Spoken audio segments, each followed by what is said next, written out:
Welcome back to Split Decision. This week on episode 31, we're going to recap UFC Vegas 85, Roman Dolidze versus Nassourdine Imavov. Then we're going to huddle up for Super Bowl 58, the San Francisco 49ers versus the Kansas City Chiefs. And then in honor of that, we're going to draft our top 5 champions. And of course, lastly but not leastly, Stakes and Takes. That's our betting segment where we give you our best advice for this week's games. But first, don't forget to head to splitdecisionpod.com where you're going to find all of our episodes, our top 5s, a couple t-shirts that I designed.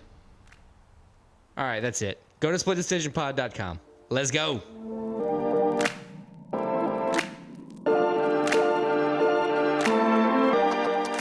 All right, so UFC Vegas 85 came and went. Not the most exciting card, but there were some highlights. Alex, tell us how the prelims went. Prelims were fun. It was week 1 of 10 straight weeks of UFC fights accomplished. That's something to be thankful for, even though it's not Thanksgiving. 13 total fights between the prelims and the main card. Kicking off the prelims, there were the lone heavyweights of the whole card, Thomas Peterson and Jamal Pogues. Thomas the Train Peterson and Jamal Stormtrooper Pogues, if you will. I guess you'll understand why in a second. Thomas the Train. Yeah, Thomas the Train. It's a good nickname. From the start, it was honestly all the Stormtrooper, as the Train was the droid he was looking for. Pogues earned a unanimous decision. I see what you did there. Huh? I see what you did there. I'm trying. Stormtrooper droid. I'll learn, maybe. He needs more of a robotic nickname, but I'll get better. Let's go. Pogues won the fight by unanimous decision. Landon Quinones had a shot at redemption. He's the lone wolf in this fight. He took on UFC debuter Markel Medeiros. Quinones started strong, howling through the first round, but that couldn't last just because Medeiros showed who the alpha was, securing the second and third rounds, winning the fight by unanimous decision. He's not the pack leader. No, Medeiros is, man. He took that alpha spot. Going down to flyweight, but up in excitement, Julija Stoliarenko debuted in her new division to face, and I'll go out and say it, the overweight Luana Carolina. I mean, you missed weight by what, 4 pounds? 4.5 pounds, dude. Yeah, that's fair. She nearly lost the fight after suffering a brutal onslaught by Stoliarenko early. Unfortunately for us, Carolina showed Stoliarenko her dread, I'll say, knocking Stoliarenko out with only 8 seconds to go in the fight. Stalking forward, we move on to Blake L. Animal Builder, who took on Jeong-Yong Lee, the Korean Tiger. The Korean Tiger kept Builder at bay, utilizing his range and defense to win 30-27 by unanimous decision on all the cards, because that's what unanimous would mean. Yeah, typically. At least in this, reality. Somehow not the best fight on the prelims, though. Themba the Answer Garimbo took on Pete Dead Game Rodriguez. Dead Game versus the Answer. This fight took only 32 seconds before Garimbo found the Answers and threw a knockout blow to put Dead Game on the mat.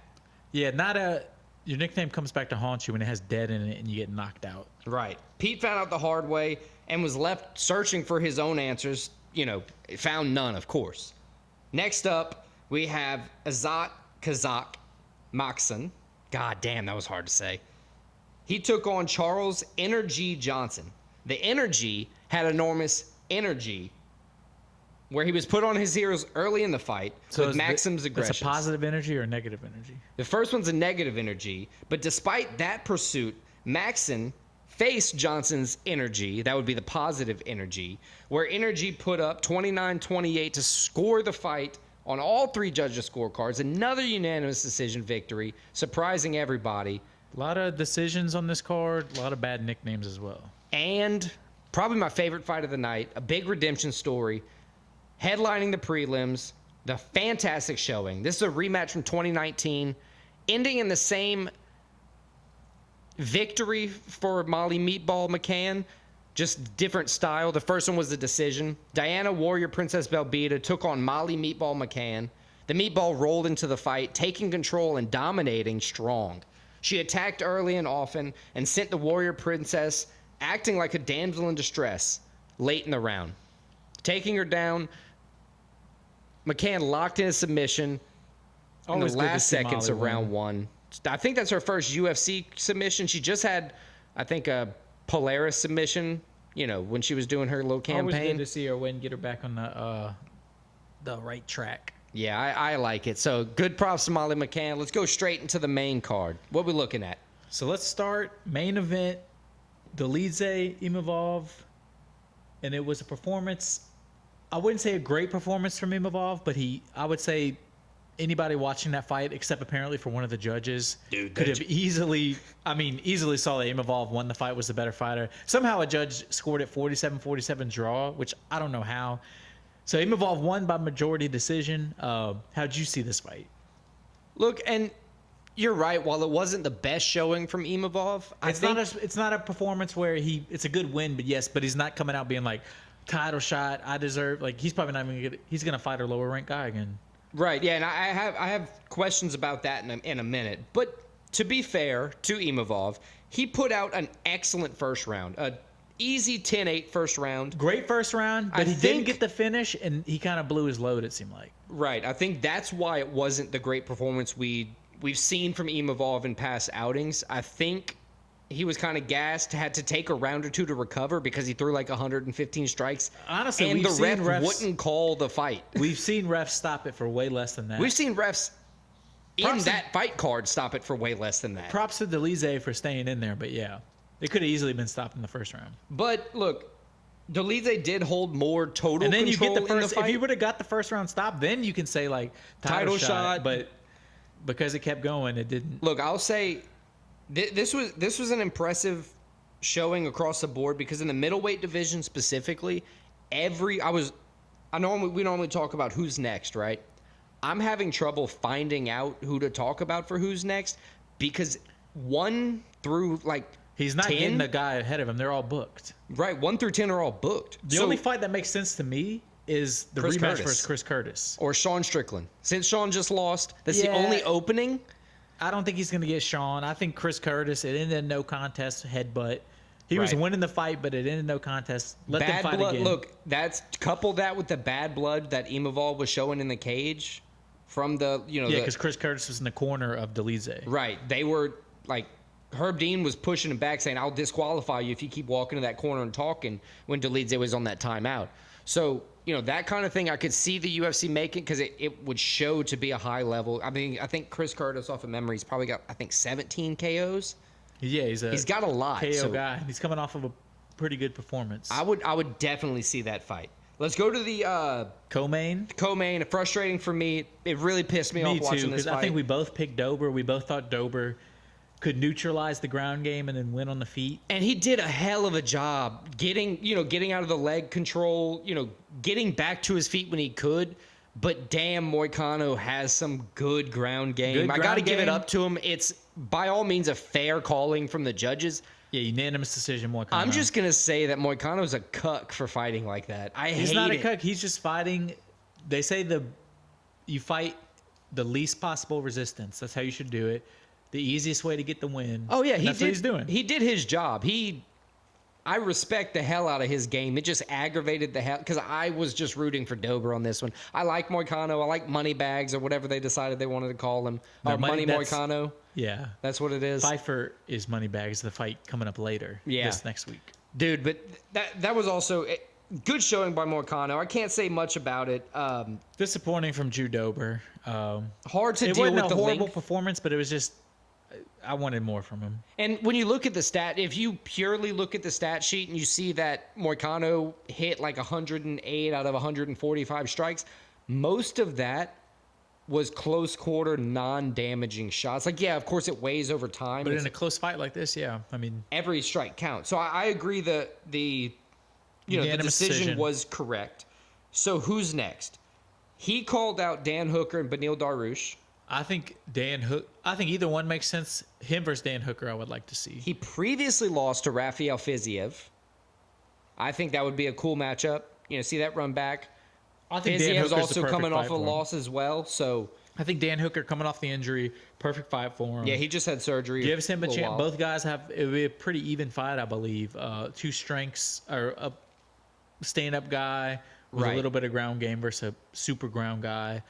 I think that's the fight to make. Or Hooker versus Jalen O'Connor. Turner is my only other option, just because I always want to see the tarantula fight. Yeah, he's so tall and lanky. It's just always interesting to see how he matches up against everybody. Yeah, because he can wrestle, but it's also, if Moicano's going to rely on wrestling, Jalen Turner, you can't. He's so long. He's so long. It's hard. He His can fight submissions any come weight out of class nowhere. that you ask him to as well, so it's pretty fun. All right, so let's move on. Next fight: Danny Brown, Muslims. Danny Brown, Randy Brown. Randy Brown, Danny Brown, the rapper. Shout out. Shout out. Muslim Salikov. Shout out Muslim. This might be the most. We had a lot of decisions on this card. This one wasn't a decision. It was a Brown KO. Maybe Maybe the the short most fight. maybe 3:17, 3.5 minutes. maybe the most exciting fight of the card in that fact that it was a finish and an exciting finish. This was a cool one. Watching the fight, it looked like Salikov's game plan was strong, attacking the lead leg with the kicks, getting that damage in early, kind of, forcing the shorter guy, the smaller guy with less reach to getting close by taking the power away. And then Randy Brown slipped away and just caught him clean, and Salikov just dropped like a sack of potatoes. Yeah, Rude Boy was a sniper out there. It was a good performance from him. Great win for him. Great. It's one that people are going to see. They're going to talk about. So, unlike the main event, it's a win where you can propel yourself, fight somebody better than you, make the next jump up. Who do you see Randy Brown fight next? Okay, so it's funny that you say that. Propel yourself up. Yada yada. You know who his call out was? Michael Chiesa.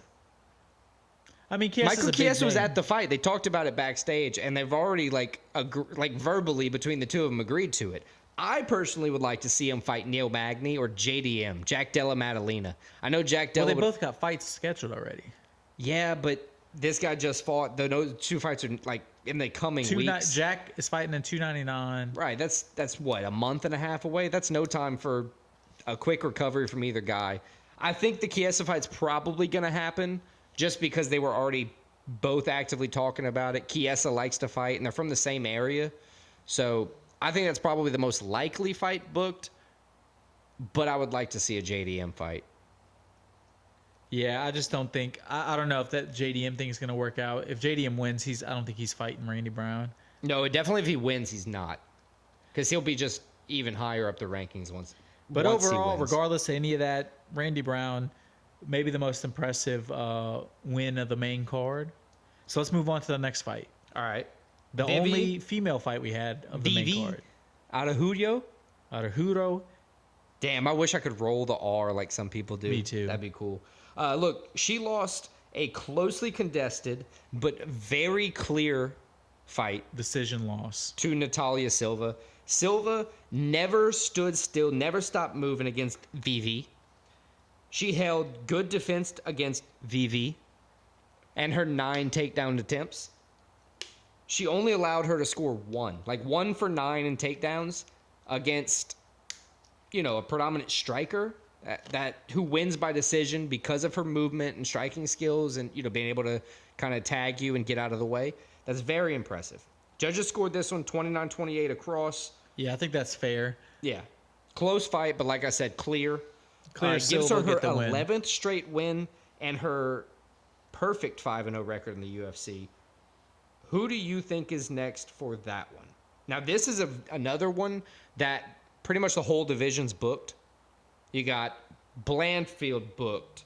I mean, everybody, I wrote down the names. It was easier to write down the names that were not booked than it was to write in the top 15 that were booked. Tracy Cortez is not booked, which I would like to see that fight just because it would be a banger.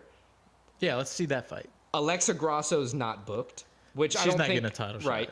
And Val's not booked. She's not getting Val either because I think Val and Grasso after the draw, they're just going to run that back. You kind of have to go, one. She might fight somebody else, but it's not going to be. I think Tracy That could be Cortez is the fight. I think Tracy Cortez, that would be the fight to see. It's honestly the only fight that you can book in the coming. And I think it would be months. a close, entertaining fight, as you said. A banger. A banger. Women fights are always Both are tough. brutal fights in the UFC for sure. We had, just to point it out, we had an 11-second no contest for the Kizriev Muradov Probably fight. the most. We talked about Randy Brown being the most exciting fight. This is the most disappointing fight. Dude, 11 seconds. I was excited for this fight, too. I was excited too, and Khizriev walked out. It was, of course, on accident, but Khizriev walked out and poked him very, very hard in the eye to where Muradov's eye was swollen completely shut. I hate when they get poked in the eye. It makes me feel so bad and so uncomfortable. And remember everybody just gave Bilal shit for getting poked in the eye where his eye closed? Yeah, and he was and he's so unlikable, though. Everybody was like, fuck you, Bilal. Yeah, don't care that you can't see. We don't like you. Swollen shut. Yeah. Dude's crying because he thinks he's never going to be able to see again. And Twitter's going off like, pussy. Yeah. All right. First fight of the main card. And last fight we'll cover. Broke ass Chuck Buffalo, Charlie Radke. Not broke ass, sorry. He's not broke anymore. He did not win the $50K bonus, so he is kind of broke. Yeah, probably so. He probably got $20,000 total.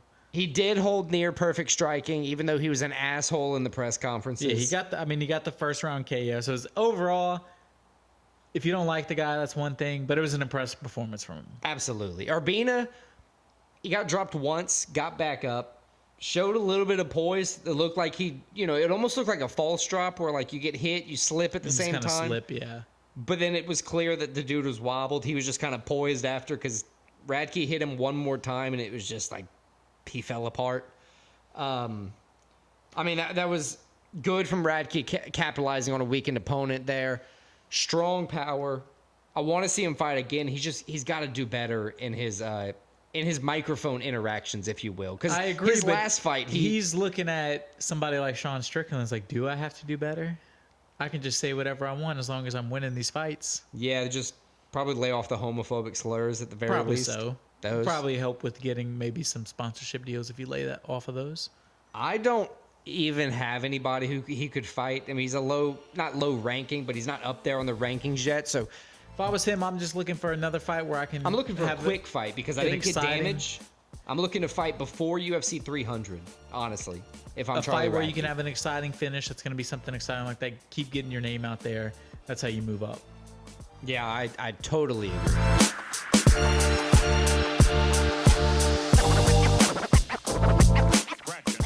All right, so this week, in honor of the Super Bowl, which crowns the champion of the NFL, our top 5 is going to be the top 5 champions. Again, as usual, this is a very open-ended top 5. A lot of leeway. You can pick anything. But let's jump into it. I think this week is I get the first pick, right, Alex? Yes, sir. So this is a hard first pick because there's a lot to choose from. You can go all sorts of ways. But I think my number 1 is going to be one of the guys that is, at least in American sports, is most synonymous with winning and being a champ and having that killer mindset, that winning mentality. Jeff Bridges? My number 1 is going to be the GOAT, Michael Jordan. Won 6 titles, 6-0 in the NBA Finals. He won 6 to like 8 years, 2 3-peats. I mean, you think of him, you think champ, you think winning. Michael Jordan won 1. Chicago Bulls. Chicago Didn't you Bulls. have the 90s Bulls in last week's? What do we do, franchises? Top 5 teams. Top 5 teams, the 90s Bulls. He is the 90s Bulls. Shout out episode 30, split decision.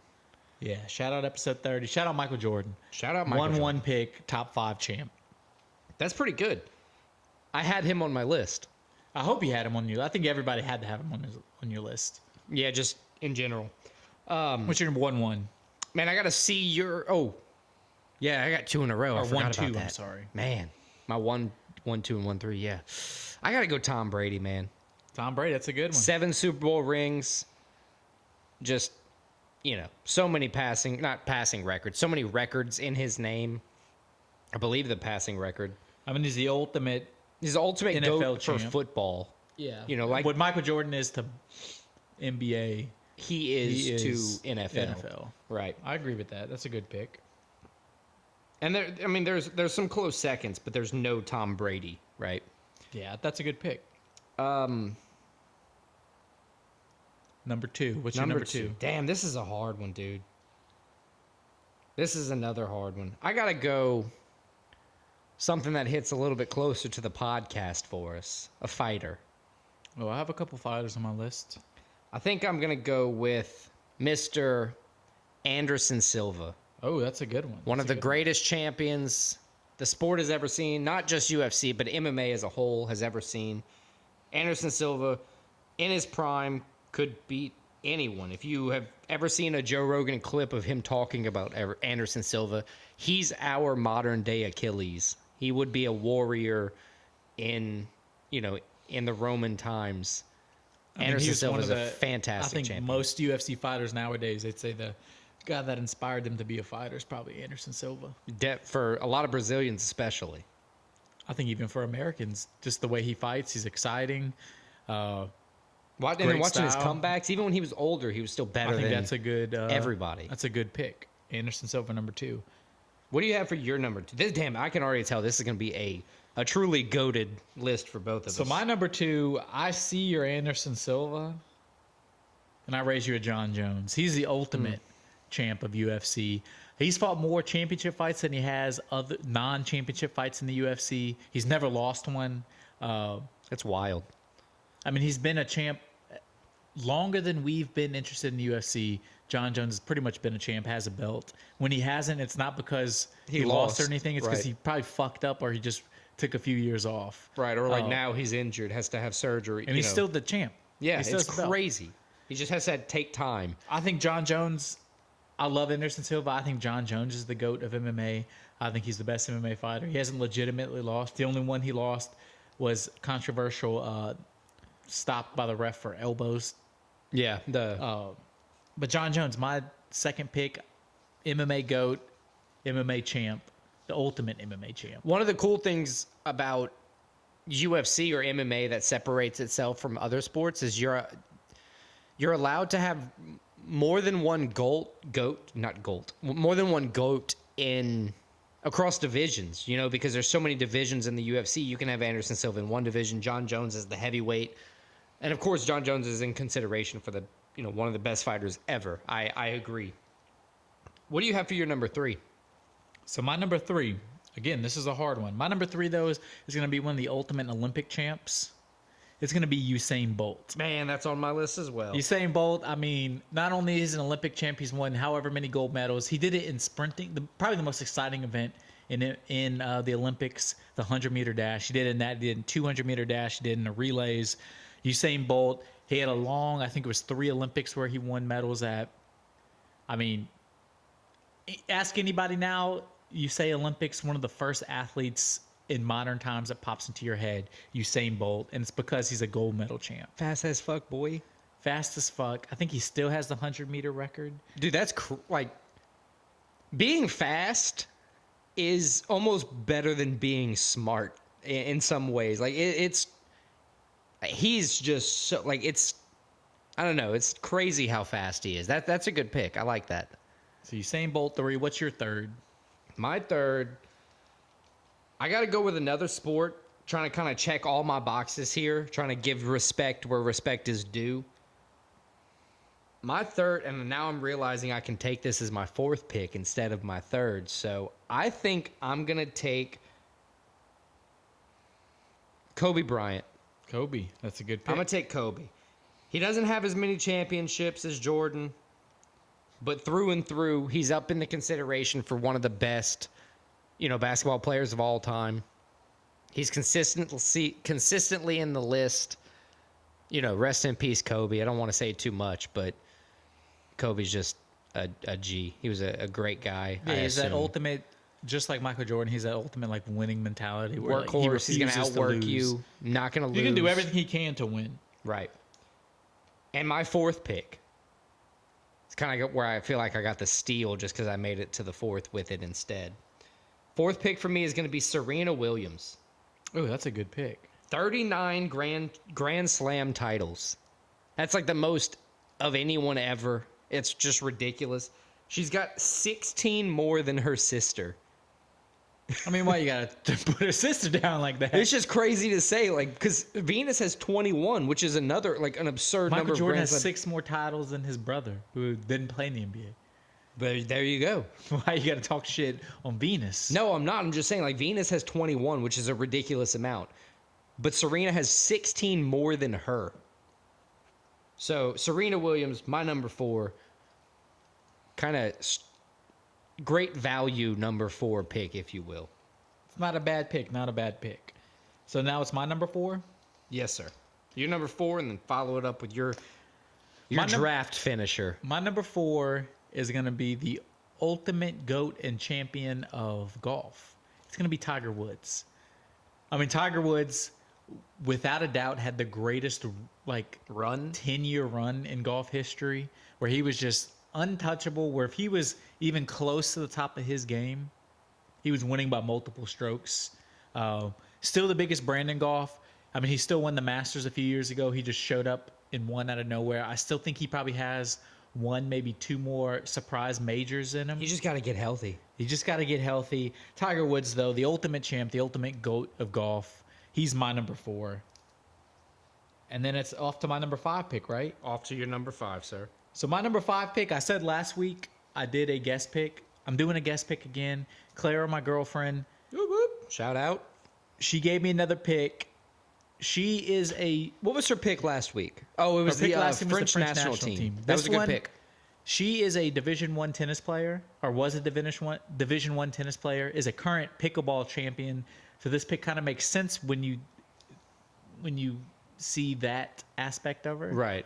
My number 5 pick from Clara, Roger Federer, the tennis GOAT. Oh, yeah, Roger, yeah. Roger Federer, I mean, at one point when he was in his prime, he was like one of the most, even non-tennis fans could appreciate how good he was, especially on the grass. He Dude, had that's so like- much control. Federer's like a household name. He's a household name. It's He's like like Mike Tiger Tyson. Woods.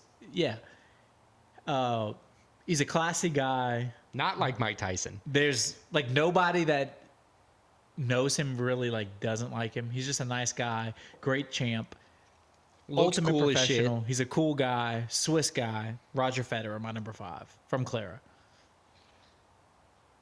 I asked my wife for a pick. For a guest pick? Yeah, I did. She looked at me like I was stupid. And then she said a In name. her defense, I am. Yeah. Yeah, I'm not saying she's wrong. I'm not even disagreeing with her. But I decided not to go with her pick just because I think mine's better. shout out Maddie. Shout out, Maddie. Lance Armstrong. Oh, but he got all his titles taken away. Yeah, but he did it with one testicle. Yeah, he got all his titles taken away. With He's not one- even a champ. Yeah, I don't care. Do what he did with 2 testicles then. I mean, This is somebody that does it every year. yeah, not as good.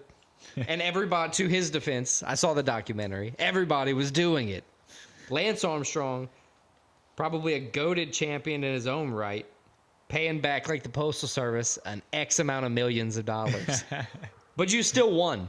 At the end of the day, he did win all Why is those. the Postal Service advertising, though? Right. It's a government You agency. have to use it. Yeah, it's like, we don't have a choice. You don't need advertising. Just get my mail where it needs to go, please. Stop Yeah, I don't having understand looters. that, but anyway. Yeah. All right, so let's add, I guess we could try one little thing. We have like an honorable mention. But honorable mention, but not, I think it needs to be more like an obscure one that's a good one you just didn't want to put in your top 5. Okay. I'll go first. Yeah, it's fine. So mine is going to be the brand champion. Damn, They that got is a good one. shirts. They got good hoodies. They used to be a cool brand and then became a poor people's brand. And now they're back a cool brand. They've had the ultimate roller coaster of their brand, like in terms of value and coolness. Champion the brand. Let's go. That's a good one. Yeah, I like that. Man, mine's got to be the United States inside of a world war. Just because, like, we act like we don't want to be involved. I don't want to be in it. I don't want to be in it. But as soon as we get involved, like 2 years later, it's finished. It's done, son. So, 2-time world champ, world war champ, if you will. Once USA gets involved, we just lock that shit down. So that's my obscure honorable mention top 5. So to recap, my number 1 is Michael Jordan. Number 2, what's my number 2? John Jones. John Jones. So good you can't remember it. So good I can't remember. Number 3, Usain Bolt. Number 4, Tiger Woods. Number 5, Roger Federer. Honorable mention, champion, the clothing brand. That's a solid honorable mention. That's a worthwhile in the top 5 somewhere. I thought about it. That is. My number 1, Mr. Tom Brady. 2, Anderson Silva. 3, Kobe Bryant. 4, Serena Williams. 5, Lance Armstrong. And my honorable mention is the United States inside of a world war.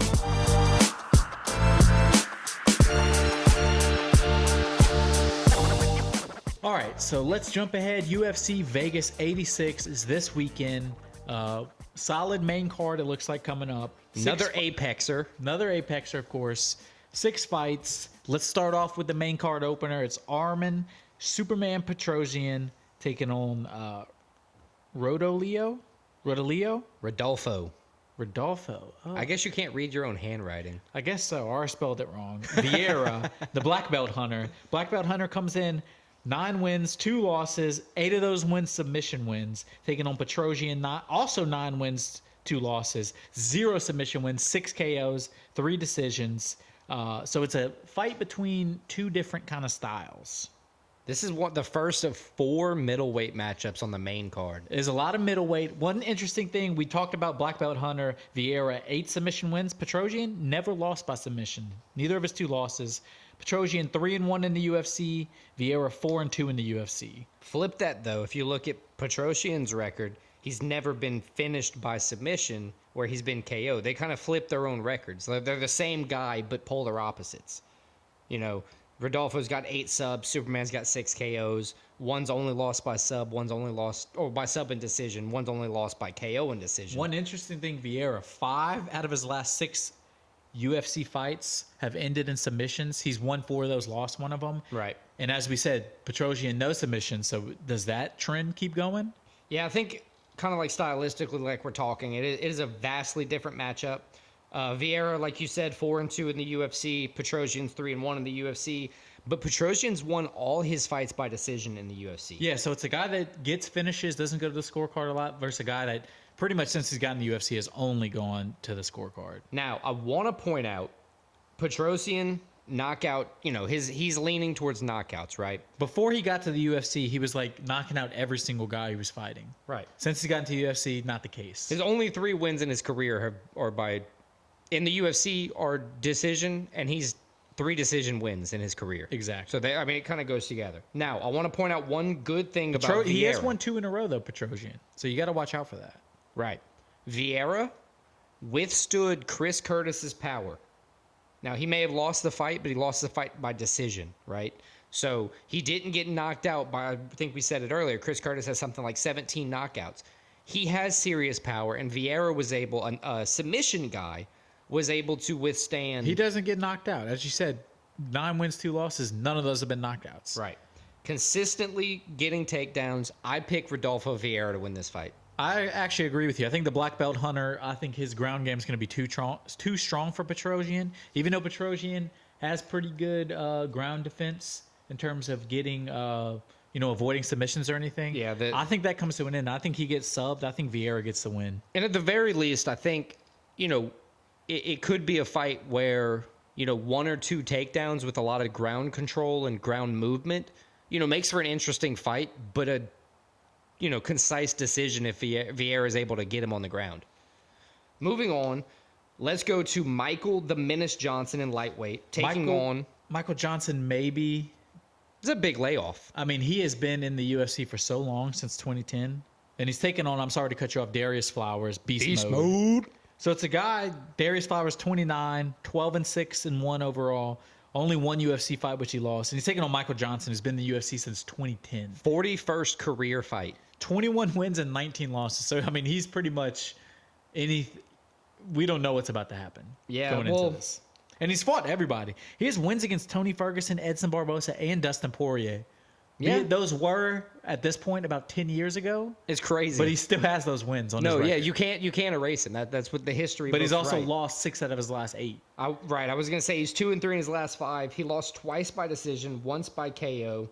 Coming off of a KO. That was in May. Fight. May 23rd. May of 23, I should say, not May 23rd. Flowers was subbed in his debut in the UFC against Jake Matthews. That was a not, I don't want to say a fluke, but he didn't get a full camp. You know, he had to walk in. But late one notice. glaring thing about Flowers is he's 12-6. 5 of those 6 losses have been by submission. So Isn't that's crazy? obviously where That's his weak point that's in his the weak point. cage. But he's also a guy that gets KOs. Right. Neither guy's done a lot of work in the lot of work on the ground in the UFC, kind of alluding to your point. But with Johnson, he's 5-10 as the favorite on the odds. And he's a slight favorite in this fight. Right. With him being the -130 at this point, going into his 40th career fight, he's 5-10 as the favorite. That means he's losing twice as much as he's winning. I have to lean Darius Flowers, not only with that stat in mind, but the stat where with no guys kind of looking to get a submission, I think the fresher, younger Darius Flowers is kind of going to have what it takes here. I agree with you. Flowers, he's coming off of his first loss. I think he's going to rebound from that. Before that, he had 4 straight wins. As we said, his weak point is submissions, is getting submitted. Michael Johnson, not a huge submission threat. I think Flowers, he's a guy who's 29. I think Michael Johnson, obviously on the down of his career, I think the younger guy wins in this fight. I agree with you with Darius Flowers get beast mode getting the win. Man, the house pick on an underdog. Let's go.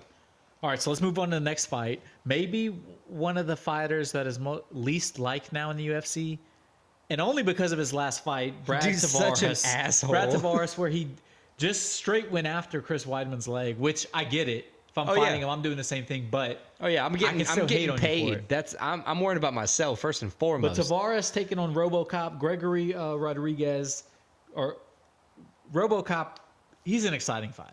Yeah, I like watching him fight. He looks like his spinal cords fused together. He has a good personality where it's kind of crazy. He's exciting. RoboCop, 14 wins, 5 losses, 5-2 overall in the UFC. He's taking on Tavares, who has 20 wins, 8 losses, 15-8 in the UFC. He's also, we talked about Michael Johnson being in the UFC since 2010. Tavares also has been in the UFC since 2010. He's fought some good guys too. Izzy, Duplessis, Whitaker, but unlike Michael Johnson, where he has some, if you look back at his resume, some nice wins, Brad Tavares has lost against pretty much all the big guys he's fought. Yeah. Big names he's fought. One of the good things about Tavares is with the camps with the team he fights with, they do a lot of taking less damage. Hitting at range, a lot of leg kicks. You'll see that in the Weidman fight. That's why he has 13 decision wins on his 13 decision wins. His last finish as a win was in 2018, so it's been a little while for Tavares. Right. Stylistically, though, this is a very similar matchup. You got 2 orthodox strikers who, I know Tavares' last, finish was in 2018, 2019, but he can put you down if he gets the right strike thrown. Rodriguez, obviously, he has more power. He has more output. He has a propensity to mix in takedowns better. He's a favorite on the odds. I did a little bit of math. I think like 75% of Tavares' wins are by decision in the UFC, and 72% of Rodriguez's are by KO. Those two things kind of bouncing together for me. When Rodriguez is not losing by decision very often, it just tells me that Rodriguez is winning this fight. Yeah, I think Rodriguez, his last 4 fights all finished in the first or second round.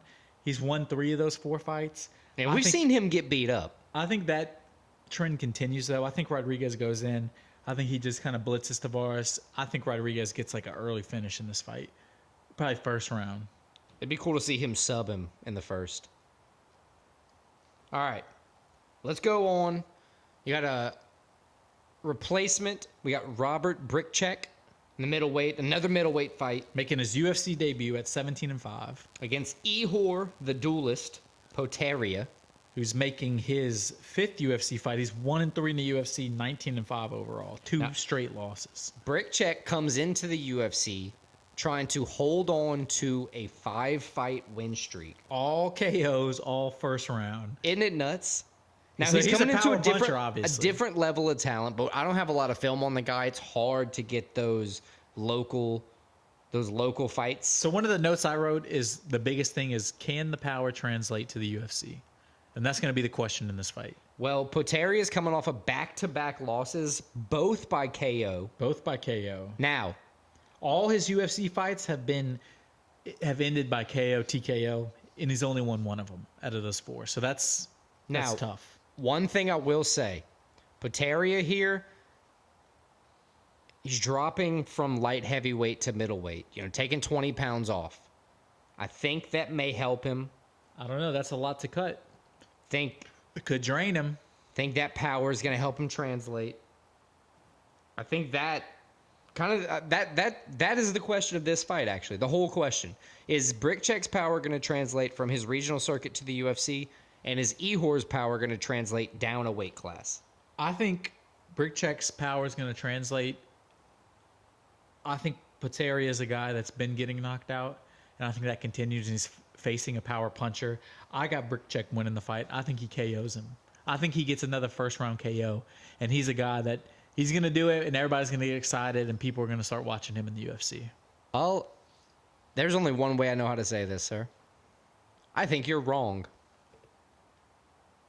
I think Ihor Poteria, his power is going to translate beautifully into the middleweight division, and I think Brickcheck is going to walk in and not know what hit him, literally, when he wakes up from this KO. Well, I think that's the first one we disagree on. I think so. Something like that. So let's move on to the co-main now. We got the vet, another vet coming in, Dan Ige, 50K, 17 wins, 7 losses, taking on, still probably one of my favorite nicknames, Andre Touchy-Feely. You got to have a good last name to have a good nickname. Yeah, I agree. 23 wins, 10 losses, 1 no contest. Touchy-Feely comes in 11 wins, 9 losses, 1 draw in the UFC, so he's kind of been 50-50 since 2013. 2 wins, 2 losses, 1 no contest in his last 5, coming off of a first-round win. Taking on Dan Ige, guy that's never been finished in the UFC. 2-3 in his last 5, but he fights tough guys. Lost to Bryce Mitchell last time out. 9-6 overall in the UFC. I mean, he's a well-rounded, tough guy. What do you think about this fight? This is a tough one. These two are very similar. I know you want to say Ige is like the vet, but you realize like Feely, he's been in the UFC longer than Dan Ige. Right. You want to say that somebody like Dan Ige you've seen for forever, but you look at his DOB's 32 years old. Feely's 33. Like 33. It's like, what the hell? Feely, like you said, he's got more experience in his career, but Dan Ige's kind of left a better impression, if you will. Or a bigger impression. Yeah, I think Dan Ige's come closer to being that UFC title than Touchy-Feely has. Dan Ige's listed as the favorite. He wins 86% of the time, and this is what I have to go with on this fight. It's a fight where I'm just letting the stats do the talking for me because I'm kind of concerned with my own headspace on it. I like both fighters. Yeah, I do as well. And I think the range for Feely might have something to do with, success. But also, I still want to say that Dan Ige's experience is going to be what excels him forward. Ige's coming off of a loss. Andre Feely is coming off of a win, but he's alternated his last 4, so which means he's due for a loss. Because of that, like you, I'm going with the stats. I think Ige gets it done. I'm picking Dan Ige, 50K. I think he gets the win over Touchy-Feely. And now, the moment you've all been waiting for. Coming fresh off of his Joe Rogan experience performance. Now, Joseph Bodybags Pyfer. You want to know the last UFC fighter that was on Joe Rogan's podcast and then fought? Who's that? There aren't many. Sean Strickland was one of them. He went and took the belt from Izzy after. Bodybags, after listening to his Rogan, I'm a fan of him now. I was a fan before. That just kind of solidified it. But they kind of solidified it. So Pyfer taking on a guy that's been in the UFC a lot longer than him, the Joker, Hermansson, the Swede. 23 wins, 8 losses, 2-3 in his last 5. He's taking on Pyfer, who's 3-0 in the UFC, all finishes, 2 KOs, 1 sub. Pyfer's a guy, Pyfer, I think it's Pyfer. Pyfer. He's a guy, you watch him, the way he fights and the way he finishes people, you can almost see like right away, like, yeah, this guy can be a legitimate contender in the 185 division. So this is the next step up for him. And he's taking on a guy who can knock you out, is good on his feet, but he's really a ground specialist. Right. So it's a different kind of matchup for Pyfer. I'm interested to see how he responds. 5 straight wins overall. I think Pyfer's going to show you in this fight that he has maybe not a better ground game, but very good ground defense. I agree. Not to the point where Hermansson's not going to be able to get a takedown. I think this fight is going to be a grueling one. I think this fight may go the distance, may go four rounds before something happens. That's very impressive. But I think this fight's going to be a clear test for both fighters. One interesting thing about the Joker, his last 8 fights, he's alternated wins, losses. And he lost his last one, so he would be due for a win. But his last fight, he got KO'd second round, and that was back in December 2022. So he's taken a very long time off. He did take off all of 2023, trying to get back in the gym, get right. Taking on a guy who last fought in October, who's been fighting a lot. Pyfer's 3-0 in the UFC. 2 KOs, 1 submission. I think Pyfer, he's hot. He's a guy that's hot. He's been more active. I think he's a guy whose career is rising. Hermansson's kind of, I'm not going to say he's declining yet, but he's kind of on a plateau. Right. I think Pyfer comes in, makes a statement. I think he gets a knockout. I think he gets an early knockout. I think he makes a statement where after this fight, he's going to be 1 or 2 wins away from getting a legit title shot. I got Joe Pyfer winning as well. Body bags. Ready, set, hut. Let's huddle up for the last time of the season. It's Super Bowl week. It's bittersweet. It's the best game of the year, hopefully. But it's the end of the football season. I like the hopefully. And we got a good one, which seems to be a good rematch. Pretty much, 49ers been one of the 2 best teams all year long. Chiefs defending champs. Can't ever count them out. So it's really, the Super Bowl. Nobody's surprised it's these 2 teams playing in the Super Bowl, which I think makes for a great Super Bowl. And as I said, San Francisco 49ers, 14 wins, 5 losses overall, taking on the Chiefs, 14 wins, 6 losses overall. A rematch of the Super Bowl from 3 years ago? Yeah, 2020. Super Bowl 54, in which the Chiefs won, despite the 49ers having a 2-score lead in the 4th quarter. That hurts. Different quarterback for the Niners, different running back. A lot of the same guys besides that. I'm so excited for the Super Bowl. Yeah, dude, this Super Bowl 58, they're just loaded in with top-tier talent. It's going to be a matchup. You got Mahomes taking on Purdy. You got Kittle versus Kels. Can Purdy step up? This is where Purdy, he has a lot of... This is a problem. A lot of people like him, a lot of people don't. Career. But if Purdy gets this win, he's legit, he's that guy. He's that guy. I don't want to say Tom Brady's replacement, but, for being the last pick in the draft. For being a late pick draft. Right. He's had one season where he almost went to the Super Bowl, but he got hurt. Broke his shoulder or whatever, collarbone. This season in the Super Bowl, say what you want about him, the guy wins games. Yeah, throughout the But he's season, taking on Patrick Mahomes, who you said Purdy might be the next Tom Brady. Mahomes is the next Tom Brady. Yeah, without a doubt. This is his 4th Super Bowl overall. He's trying to win his 3rd title. Mahomes is out here smoking on that NFL pack. He's been a starter for 6 years. He's made at least the AFC Championship games all 6 years. All 6 years. And he's been to the Super Bowl 4 times. That dude, all he does is win. Yeah, dude, it's absolutely nuts. And you can't talk about the Chiefs or the 49ers without highlighting people on each team. You got CMC, the number 1 running back, Christian year McCaffrey, after year.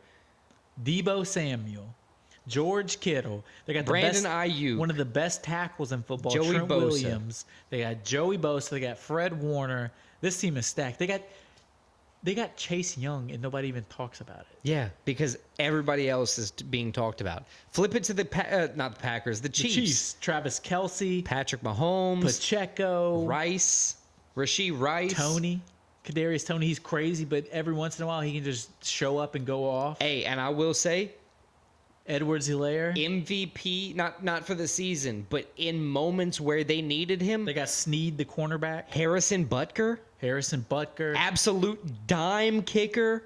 Then you got 2 great coaches. Andy Reid, who's probably with Bill Belichick not having a job right now, Andy Reid is the best current head coach in the NFL without a doubt, going for his second straight Super Bowl, and he's taking on Kyle Shanahan, one of the best young coaches in the NFL, going for great his first career ahead Super of Bowl. him.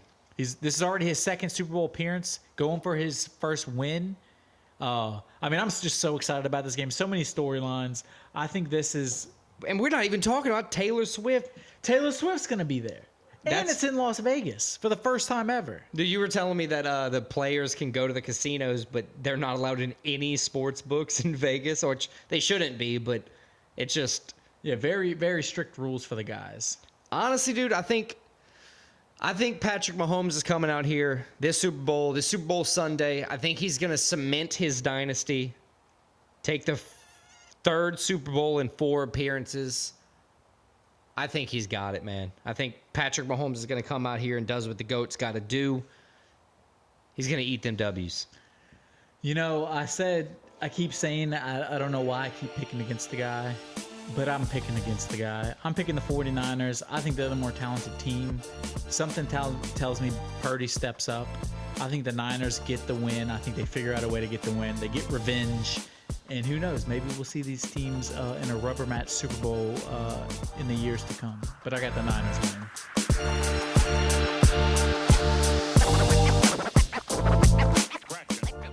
All right. Lastly, but not leastly, as always, we have stakes and takes. Last week, we had UFC and some pick your own plays. That what we call them? Think so. First week, a preview of no football. We got one game this week, so it was interesting to see how it panned out. Yeah, I did pretty good. Kind of positive overall. UFC, I went 2-3-1.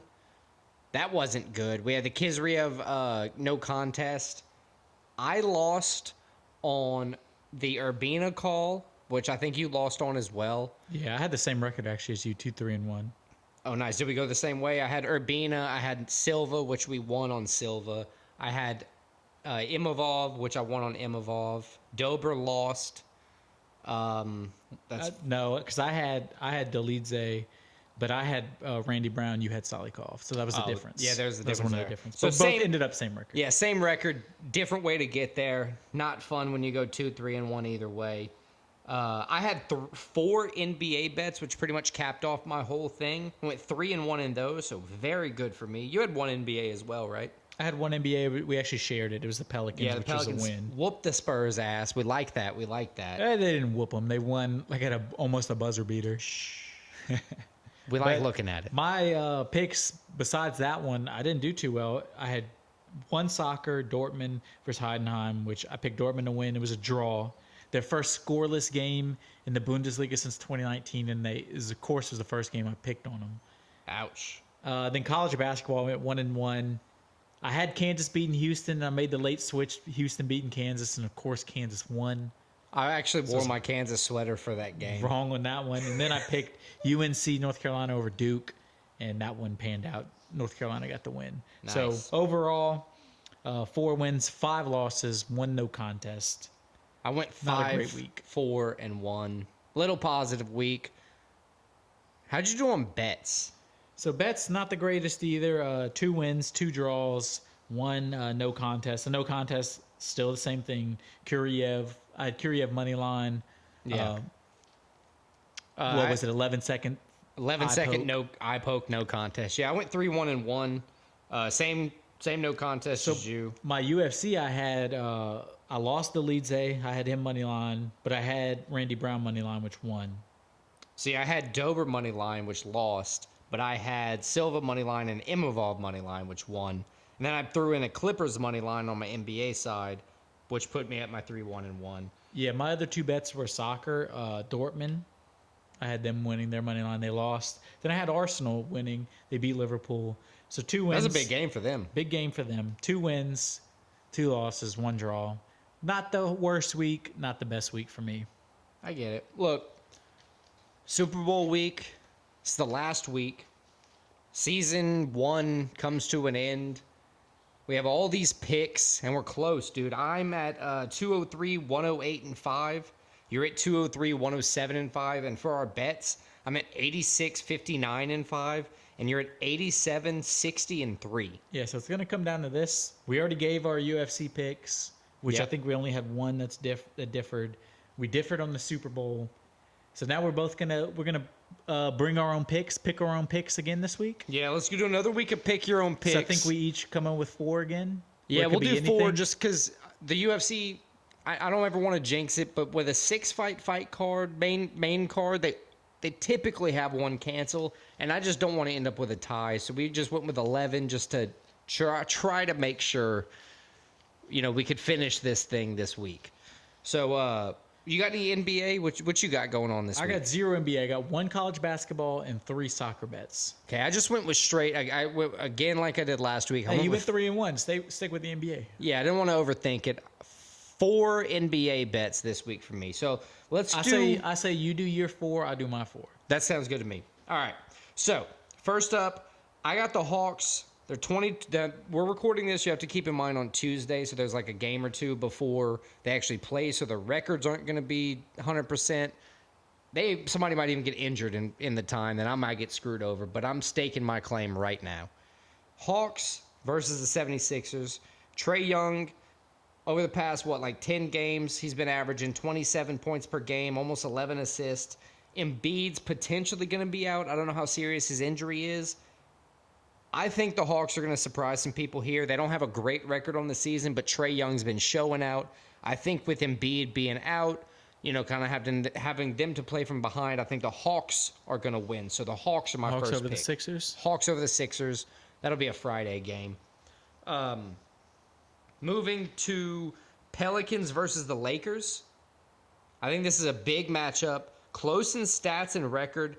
The Lakers, take on the Pelicans at home. At the Lakers' home, I should say. Crypto Arena. So in LA. In LA. Zion, McCollum, Ingram, they need to protect the ball. They need to be careful with the turnovers. You have dogs like LeBron and Anthony Davis. I will say this, a lot of the times when I've seen the Pelicans play the Lakers, LeBron James sits out. I don't think he's going to be doing it at home this time, but I still think the Pelicans are going to win. So Pelicans over Lakers. Pelicans over the Lakers. Moving on, I got the Nuggets versus the Kings. The Joker, Nikolai Jokic, is leading the Nuggets impressively. High-powered offense. You got De'Aaron Fox with the Kings. This is a good contested matchup. Jokic has been putting up ridiculously high PRAs, rebounds, assists, points all together. He's been doing good, being a great teammate. He's been doing that for 5 years at this point now. Right, but consistency is key. I think coupling that with, the team they've been building around the Nuggets, I think the Nuggets are going to pave the way to beat an already good Kings this week as well. And lastly, Thunder versus the Mavericks. Shia Gilgeous-Alexander has been playing very well. The Thunder are leading the league in block shots, and they're moving the ball very well. They're Good passing it young well. team. A good young team. They're playing well. As of today, they were the 1 seed in the West. They are. I think the Mavericks, with Luka playing lights out, I think tonight, Tuesday night, he's got 60 PRA. Kyrie's got 37 points or something like that. Kyrie's back. His thumb's all better, whatever. Luka's ankles seems to be better. I think the Mavericks are going to start turning it around. I think we can look for a Mavericks upset over the Thunder this weekend. And that's all 4 of the ones I got. What do you have for your... Let's do basketball to keep the trend the same, and then you could just kind of teach me your football, soccer Yes, I got ways. one basketball game. It's Gonzaga at Kentucky on Saturday. Kentucky, as of today, they've lost 3 out of 4 after a great start. That's a big... Those 2 names you just said, Gonzaga and Kentucky, those are big tournament names coming up for Big March. tournament names. Kentucky's number 17. They were number 10 when I wrote this. By the time we're recording now, they moved down to 17 after losing 3 out of 4. Gonzaga, this is one of their worst years in a while at 16 wins, 6 losses. Not as good as usual, but they're still a team to watch out for. This is a late non-conference game. Usually you're only playing conference games at this point. Gonzaga going to Kentucky. I think going cross-country this late in the season, I got the Wildcats stopping their little slide and getting a nice win over Gonzaga. So my first pick is Kentucky over Gonzaga. And now I'm gonna move on to soccer, and I'm gonna start Saturday morning Premier League. Manchester City, 14 wins, 4 losses, 3 draws, coming in on form, taking on Everton, who's drawn their last 2 games, lost the one before that. Everton coming in 18th place out of 20 in the Premier League. Man City currently 3rd. They did play earlier this season in December. City won 3-1. This is a title contender in Man City, taking on a team trying to stay in the Premier League, trying to avoid relegation in Everton. I think the better team wins. I think you have some pretty impressive odds here too.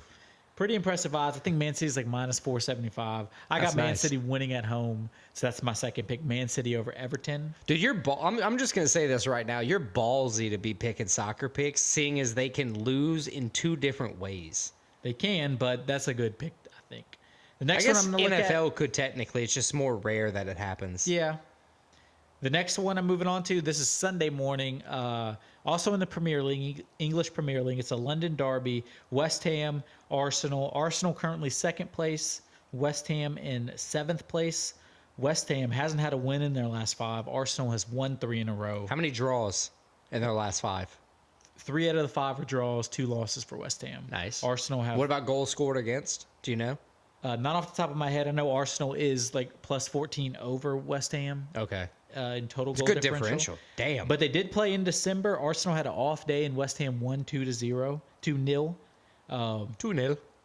But I think Arsenal, coming off of a huge win, I think they continue the momentum. I think Arsenal beat West Ham. So my third pick, Arsenal over West Ham. What league is that? That's the English Premier League. And then my last pick is we're gonna move from the Premier League. We're going to Spain, La Liga. Barcelona taking on Granada. Barcelona 3rd place in La Liga currently. They've won their last 2 matches. Taking on Granada, who does not have a win in their last 4 matches, losing 3 of those. Much like Man City versus Everton, this is relegation versus title race. Barcelona in the title race in 3rd place.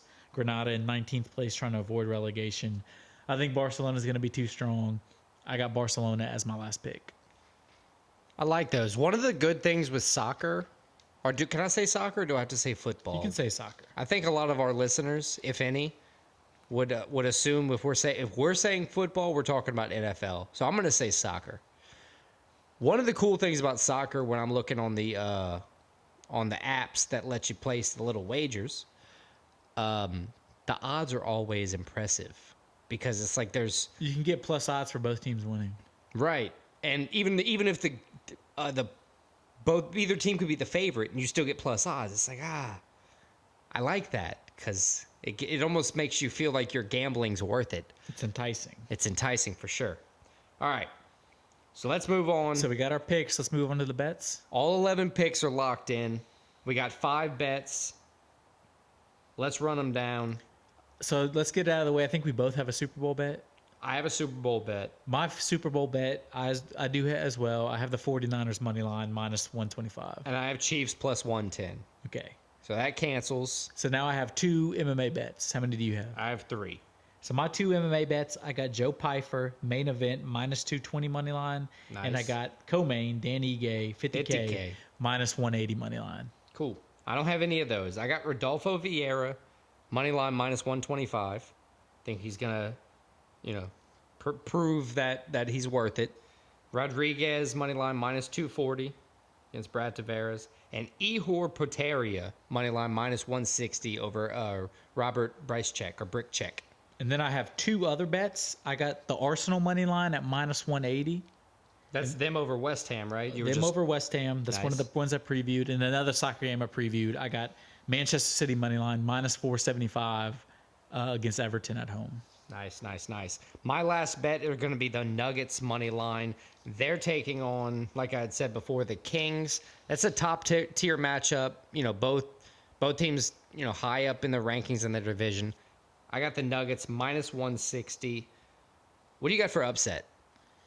So the upset, I didn't pick a lot of upsets this week, but I'm going to go, this is a slight upset. I got Darius Flowers over Michael Johnson at plus 115.